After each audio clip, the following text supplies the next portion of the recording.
So, short list. Why am I hurting and having to go to the hospital at age 31? And why did I have to go to the doctors and hospital for my entire life starting at age 5? And why is there a 99% chance I won't live? Um, yeah, starts out with the state making bad decisions. Then it is a foster mother making bad decisions. Then it's doctors making bad decisions with the foster mother. Then my foster mother adopts me and moves me around the country. That's called trafficking. When you drug a child with opiates, cause an OD, the doctors are starting to realize something's wrong. Your child is speaking up at the doctor about something being really wrong. If you take that child and move them to Texas without getting them help after you just caused an ID, and that child's another mother's child, and then you bring them to Texas without giving them proper medical care, that is the definition of trafficking. And then if you move them to New Mexico, that is trafficking. And if you move them back to Texas and back to Maine, then that's trafficking. If you move them to Mass, Maine, Maine, that is called trafficking. It helps avoid responsibility and make sure nobody realizes a crime was committed. You can also do that to avoid responsibility if you're a drug dealer. You get caught with a drug offense in a minor drug offense, or let's say you owe child support in Florida. You can go up to Massachusetts. Now, this isn't trafficking, but you can go up to Massachusetts and you never have to pay child support and you never will go to jail. Because if you owe money and if you have responsibilities in Florida to pay your child support in Florida,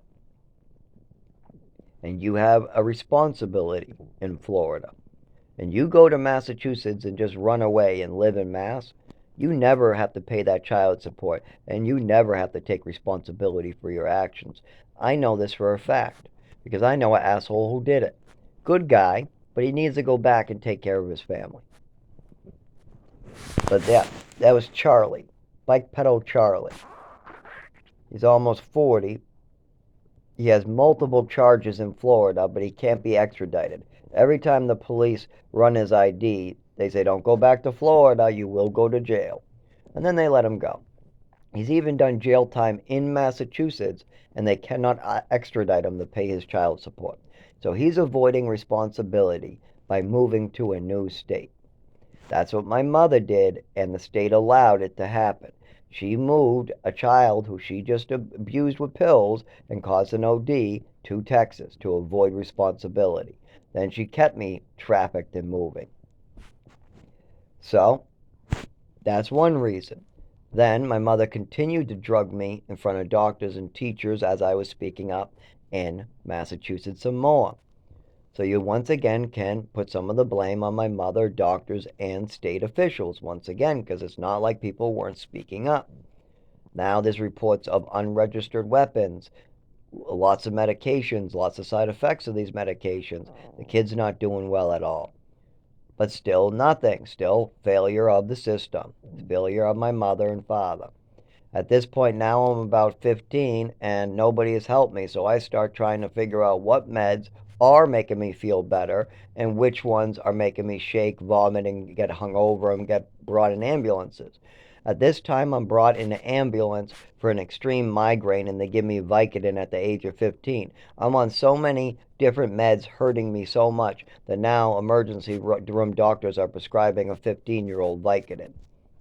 And I do. I take the Vicodin, and my mother takes some of my Vicodin. At this point, we keep going, keep going. Anybody else here? Anybody else take responsibility? Oh, yep. Now we're at about 19, 18, and I got to take some responsibility. After all that crazy abuse, I decided I can't take this anymore, and I started drinking alcohol as my main drug. I had a little bit of cough medicine popping. There was one time where I did like a year of cough medicine, and the packaging filled up this little mini treasure chest. It was maybe a 4 by 6 or yeah 5 inches tall, very not that tall, just like a little jewelry, a bigger jewelry box that maybe you could fill up. And that filled up with at least 8 to 9 bottles of packaging in that year. And when you open the packaging, it has the clamshell, then it has the bottle of dextromorphin pure pills, then it has the bottle itself, and then you have the cardboard wrapping. So that all takes up quite a bit of room too, so it's hard to hide. So I didn't want to hide it. I just put it in a box and left it there because I don't like being sneaky. I never did. I never liked being sneaky. If I have to sneak by somebody with a bunch of trash that I don't want them to see, that's too much for me. I'll go to the store and I'll buy something legally. I'll come home with it and take it legally. And then I'll throw it in a trash bin legally. But I always got caught because I'm not willing to act sneaky. But, anyways, I decided to drink. I decided to try to do a little bit of light drugs to treat myself. Now, the cough medicine stops, but the alcohol and opiates kind of dabble. The opiates I try like twice before my 20s, or just like a little, whatever's in the house. Whatever's in the house, really. I mean, if you call prescriptions and taking like Percocet at 15, then maybe, but I'm doing it as people are telling me to do it. But don't forget, I'm getting fucked up. People are telling me, take these pills, and I'm experiencing over ODs. I'm on a plane with an extreme headache and earache. My mother goes, here's some pink opiates. So literally, I had my first overdose at age 7. I don't consider it a high. I consider it a traumatic event for me. My whole body changed. I don't consider it the first time I did